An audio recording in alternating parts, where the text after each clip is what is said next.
Hello everyone, చూసారండి మనకి carrot beetroot అనేది చక్కగా తీసుకున్నామండి జ్యూస్లోకి తీసి. ఇది కూడా రుబ్బు కూడా తీసుకున్నాం. అట్టిపిండి కూడా కొంచెం సాల్ట్ సరిపడంత వేసి పంచదార కూడా వేసుకున్నామండి కొంచెం ఎర్రదనం కోసం. ఇలా కలిపేసుకొని కొంతవరకు కాసేపు ఉంచి పక్కన తీసుకున్నామండి. దీన్ని చూసారండి ఇలా కలిపేసుకున్నాము. ఇప్పుడు దీన్ని మిశ్రమాన్ని ఒక క్యారెట్లో వేసుకుందాం. ఫస్ట్ క్యారెట్ జ్యూస్ అనేది ఉంటుంది కదండి, క్యారెట్లో వేసుకుందాం. ఇలా జ్యూస్ ఒకసారి ఇలా మొత్తం అంతా కలిపేసుకొని పిండి వేసుకొని చూసారండి ఇలా ఉంటే సరిపోతుంది. కొంత ఇప్పుడు మనం అటు వేసుకుంటే సరిపోద్ది. చూసారండి నేను ఇలా వేసాను.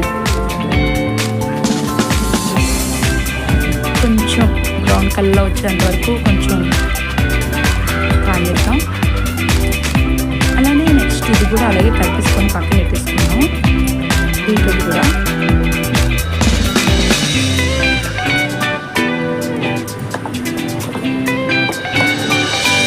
సేమ్ ప్రాసెస్ ఇలా కలిపేసుకొని ఇది కూడా పక్కన పెట్టేసుకుందాం.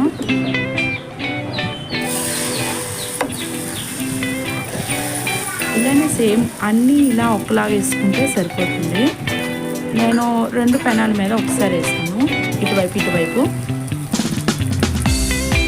సో చూడండి ఎలా వచ్చిందో.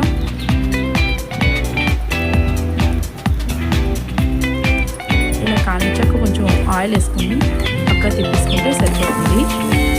పిల్లలకి ఎంతో మంచి హెల్దీ అండి.